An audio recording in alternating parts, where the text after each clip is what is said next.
नमस्कार, आप देख रहे हैं IBC 24। मैं हूं आप सभी के साथ रचना नितेश और गुड मॉर्निंग मध्य प्रदेश में आप सभी का बहुत बहुत स्वागत है। मध्य प्रदेश की हर बड़ी खबर, हर सियासी हलचल से इस बुलेटिन में आपको करेंगे अपडेट, लेकिन सबसे पहले एक नजर अब तक की सुर्खियों पर।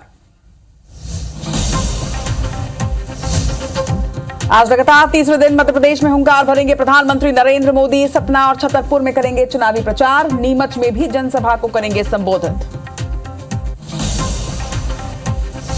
आज MP के चुनावी रण में उतरेंगे कांग्रेस के दिग्गज राहुल गांधी। अशोकनगर और जबलपुर में करेंगे चुनावी सभा। प्रियंका गांधी सतना और रीवा में करेंगे प्रचार। जबलपुर में रेलवे क्रॉसिंग के पास हंगामा, आमने सामने आए बीजेपी और कांग्रेस कार्यकर्ता। पश्चिम विधानसभा क्षेत्र में झंडे लगाने पर हुआ विवाद।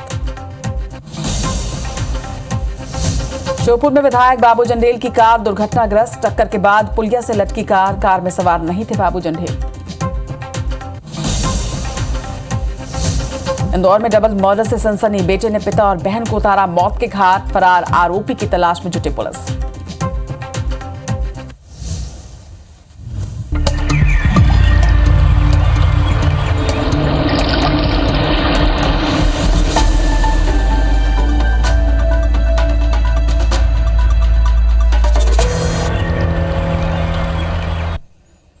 और हेडलाइंस के बाद अब खबरें विस्तार से। और सबसे पहले श्योपुर से बड़ी खबर आपको बता दें, विधायक बाबू जंडेल की कार दुर्घटनाग्रस्त हुई है। बताया जा रहा है कि नहर की पुलिया से कार टकरा गई, जिसके बाद पुलिया से कार लटकती हुई नजर आई। JCB से कार को इसके बाद बाहर निकाला गया। तस्वीर आप देखिए कि किस तरह से गाड़ी दुर्घटनाग्रस्त हुई है। हालांकि ये गनीमत रही कि जिस वक्त ये पूरा हादसा हुआ उस वक्त विधायक कार में सवार नहीं थे। बाबू जंडेल उस वक्त कार में सवार नहीं थे जिस वक्त कार दुर्घटना का शिकार हुई है।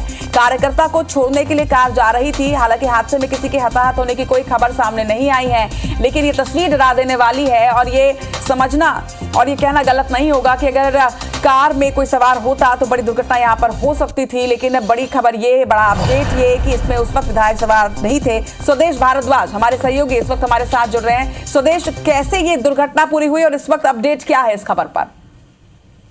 देखिए, कल पूर्व मुख्यमंत्री दिग्विजय सिंह की सभा थी और वो सभा काफी देर तक चली रात को, जिसके बाद से दिग्विजय सिंह के जाने के बाद कार्यकर्ताओं और पदाधिकारियों को भोजन की व्यवस्था कराई गई। भोजन करने के बाद लगभग 11:30-12 बजे ये कार, विधायक बाबू जंडेल की कार कुछ कार्यकर्ताओं को छोड़ने पाली रोड पे जा रही थी, जहां चंबल नहर के पास ये कार एक को बचाने के चलते ड्राइवर जो अनियंत्रित हो गया और उसने गाड़ी को जैसे ही मोड़ा तो वो पुलिया से जा टकराई और पुलिया से टकराने के बाद गाड़ी अधर में लटक गई। काफी देर मशक्कत के बाद पहले ड्राइवर और कुछ लोगों को तो निकाला गया, लेकिन बाद में JCB और क्रेन बुलवाकर उस गाड़ी को निकलवा गया। हालांकि गाड़ी में ज्यादा डैमेज हुआ, लेकिन किसी व्यक्ति को कोई भी चोट नहीं लगी है। सबको सुरक्षित निकाल लिया गया। बिल्कुल स्वदेश, जो तस्वीरें हम देख रहे हैं, अगर गाड़ी खुदा ना खास्ता नीचे गिर जाती तो एक गंभीर दुर्घटना यहाँ पर हो सकती थी। जो कार्यकर्ता इसमें सवार थे वो पूरी तरह से ठीक है?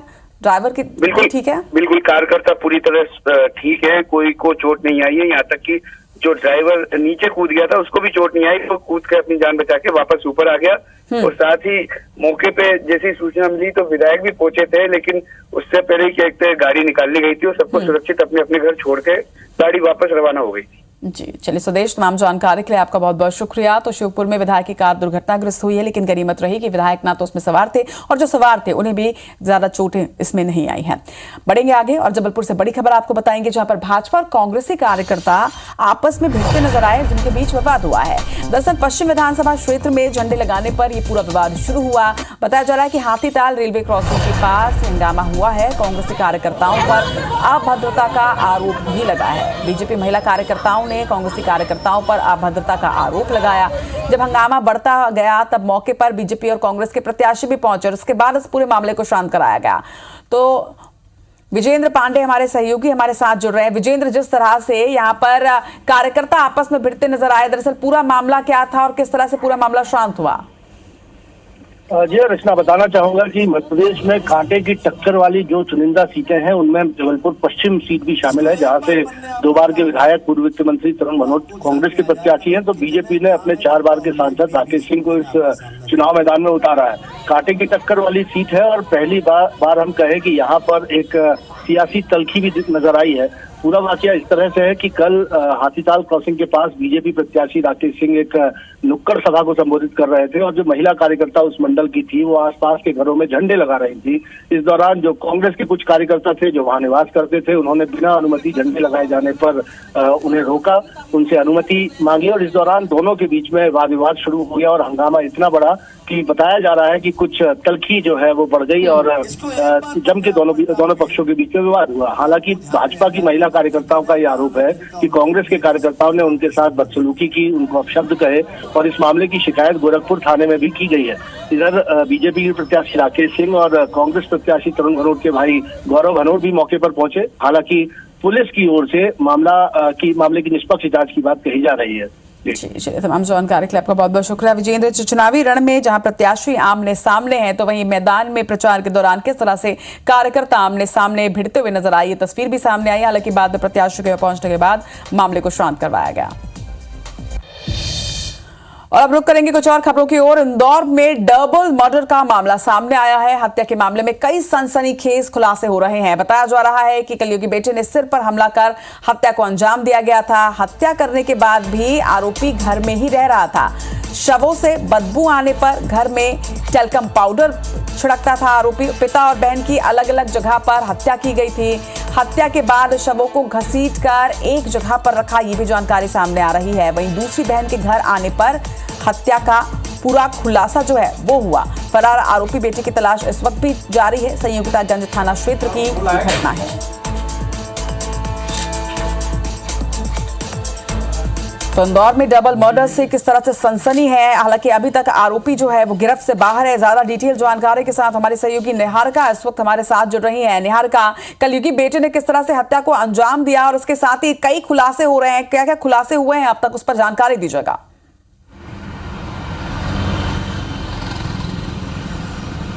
जी बिल्कुल, इंदौर से लगातार मर्डर की जो खबरें हैं वो सामने आ रही है। ऐसे में ही कल एक और खबर सामने आई है जिसके अंदर जो बेटा है उसने अपने ही पिता और बहन की हत्या की है। और इतना ही नहीं, हत्या करने के बाद उसी घर में मौजूद रहा है काफ़ी देर तक। रात को उसने खाना भी खाया, ब्रेड खाई और उसके बाद सुबह 5:30 बजे जैसे रोज़ घर से निकला करता था वैसे ही घर से निकला और उसके बाद फरार हो गया। जब बॉडी से बदबू आ रही थी तब उसने वहाँ पूरे घर में टेल्कम पाउडर भी छिड़का। आपको बता दें, जो बेटा है पुलिन, यानी कि जो आरोपी है पुलिन, वो मानसिक रोगी है, 43 वर्षों का है। और उसके बाद उसने लगातार कभी ना कभी उसको दौरे पड़ते रहते थे। कई बार उसके जो है जांच भी कराई गई थी, कई बार उसके इलाज कराए गए थे, लेकिन उसके बाद भी वो मानसिक रोगी था और जिसके चलते उसको दौरे पड़ते रहते थे। ऐसे में उसने 2 दिन पहले अपने पिता और जो बहन है उसके सर पे कुछ भारी वस्तु मारकर उनका मर्डर कर दिया, जिसके बाद अलग अलग जगह पर मर्डर करने के बाद उनको घसीट के एक ही जगह पर उनका शव रखा है। ऐसे में आपको बता दें, जिस मल्टी में ये काम हुआ है वहाँ पे प्रशासनिक अधिकारी भी रहते थे, पुलिस कर्मचारी भी रहते थे, लेकिन किसी को भी कानो कान खबर नहीं कि इस तरह की कोई भी घटनाक्रम वहाँ पर हो रहा है। और उसी के बाद जब ये सारा काम हुआ, उसने सुबह 5:30 बजे घर को ताला लगाया और वहाँ से निकल गया।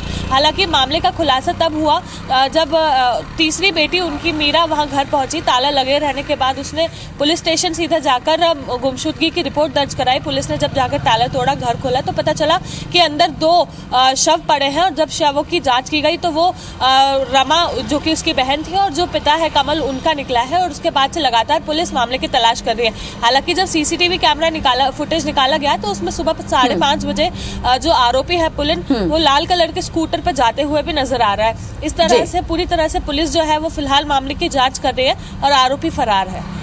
बिल्कुल निहारिका, लेकिन कई सवाल भी इस मामले में खड़े होते हैं कि भले ही मानसिक रोगी बताया जा रहा हो आरोपी को, लेकिन जिस तरह से उसने सोचे समझे तरीके से लाश की बदबू आने पर उस पर टेल्कम पाउडर छिड़का है, दोनों लाशों को घसीट कर एक जगह पर रखा है, ये कहना मुश्किल होगा कि एक मानसिक रोगी इतनी सूझबूझ से किस तरीके से इस तरह की घटना को अंजाम दे सकता है। हालांकि खबर पर नजर बनाकर रखेगा। तमाम जानकारी के फिलहाल आपका शुक्रिया, अपडेट्स आपसे लेते रहेंगे।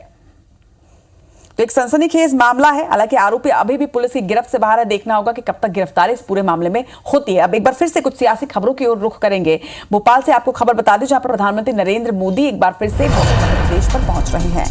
लगातार प्रधानमंत्री नरेंद्र मोदी का मध्य प्रदेश दौरा जारी है। लगातार तीसरे दिन उनका मध्य प्रदेश दौरा है और आज वो सतना, छतरपुर के साथ ही नीमच में चुनावी हुंकार भरने वाले हैं। तीनों ही जिले में उनकी चुनावी सभाएं होंगी। सुबह 11 बजे सतना, दोपहर 1 बजे छतरपुर में चुनावी प्रचार वो करेंगे। वहीं शाम 4:30 बजे नीमच में जनसभा को संबोधित करने वाले हैं। तो प्रधानमंत्री नरेंद्र मोदी आज एक बार फिर से मिशन मध्य प्रदेश पर पहुंच रहे हैं और 3 जिलों के दौरे पर रहने वाले हैं। तीनों जिलों में प्रचार करेंगे। सतना के साथ ही नीमच में पहुंच रहे हैं। चुनावी सभाएं उनकी होनी है। सुबह 11 बजे वो पहुंचेंगे, जिसके बाद लगातार उनकी चुनावी सभाएं होंगी।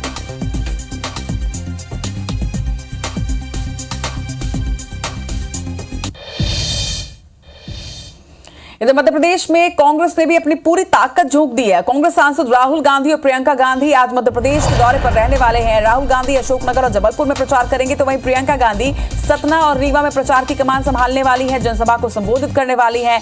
तो आज एक तरफ जहां प्रधानमंत्री नरेंद्र मोदी पहुंच रहे हैं, तो वहीं दूसरी तरफ राहुल गांधी और प्रियंका गांधी भी मिशन मध्य प्रदेश में है। दोनों ही आज चुनावी प्रचार की कमान संभालेंगे। अलग अलग क्षेत्रों में राहुल गांधी और प्रियंका गांधी का दौरा है। अशोकनगर और जबलपुर में जहां राहुल गांधी प्रचार करने वाले हैं, तो वहीं प्रियंका गांधी सतना और रीवा में चुनावी हुंकार भरने वाली हैं।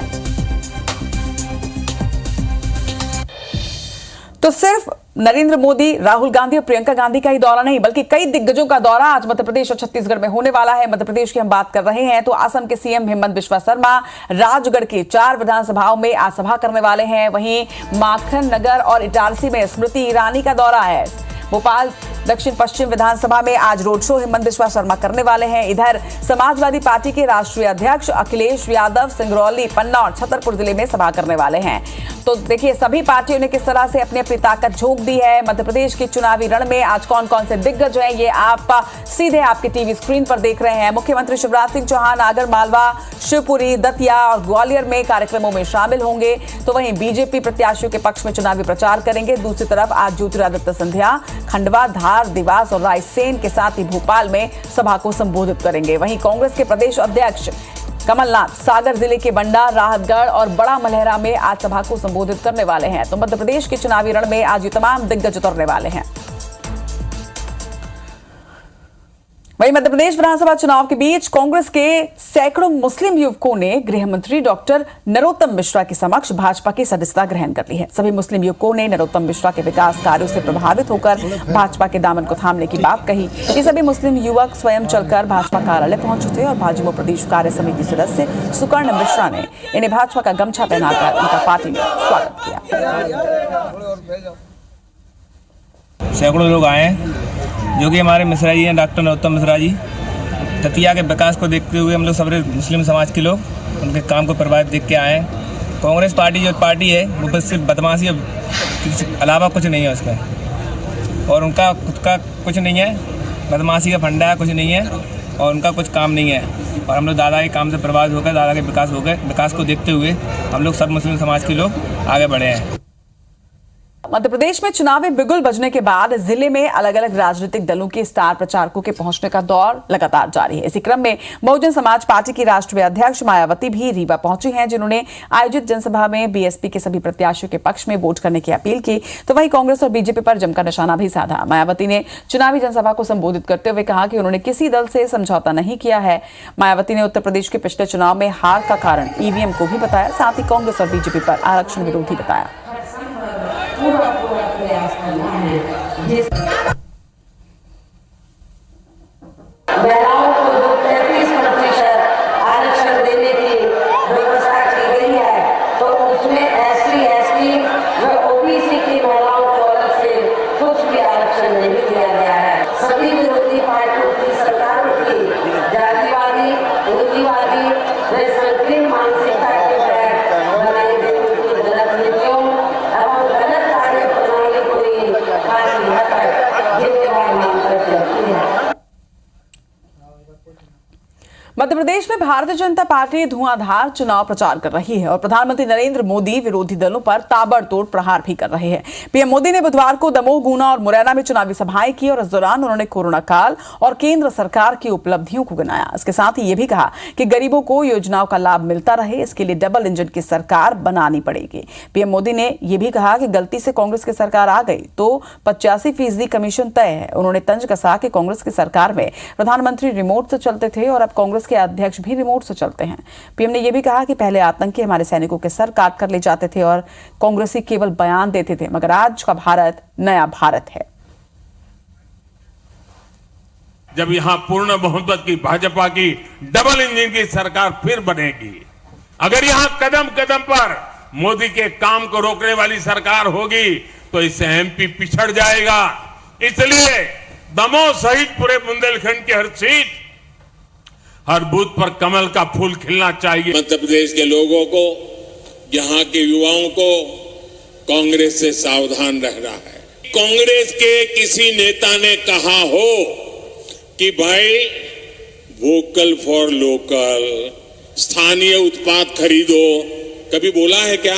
मेरे देश के लोग जो चीजें बनाते हैं वो चीजें मेरे देश में बिके, ये कहने में भी जिन दल को शर्म आती है, ऐसे दल को कभी भी मौका नहीं देना चाहिए। भाइयों, सीमा पर तैनात हमारे सैनिकों को कांग्रेस ने बेहतर सुविधाओं से वंचित रखा।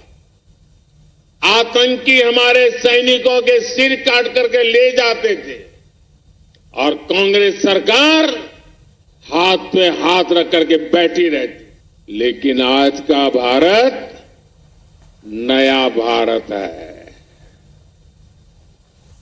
आज की सेना आतंकियों को उन्हीं की भाषा में जवाब देती है।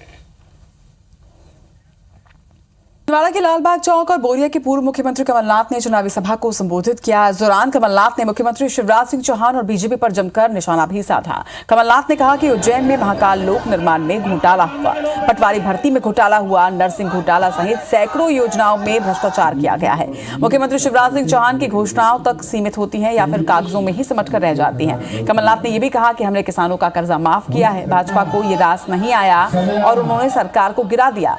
सूर्यवंशी जी सभी यहाँ पहली किस्त में छिंदवाड़ा के 75,000 किसानों का कर्जा माफ हुआ। किसानों की कुछ मजबूती बनी। मध्य प्रदेश में 27 लाख किसानों का कर्जा माफ हुआ। शिवराज सिंह जितना भी झूठ बोल लें, पर 27 लाख किसान तो मेरे गवाह हैं। अगर हमने 100 रुपए 100 यूनिट बिजली दी, आप जानते हैं आज बिजली का बिल देख लीजिएगा। ये सब आप सबके सामने। मध्य प्रदेश की खबरों में फिलहाल इतना ही। आगे देखिए खबरें छत्तीसगढ़ की। गुड मॉर्निंग छत्तीसगढ़ में।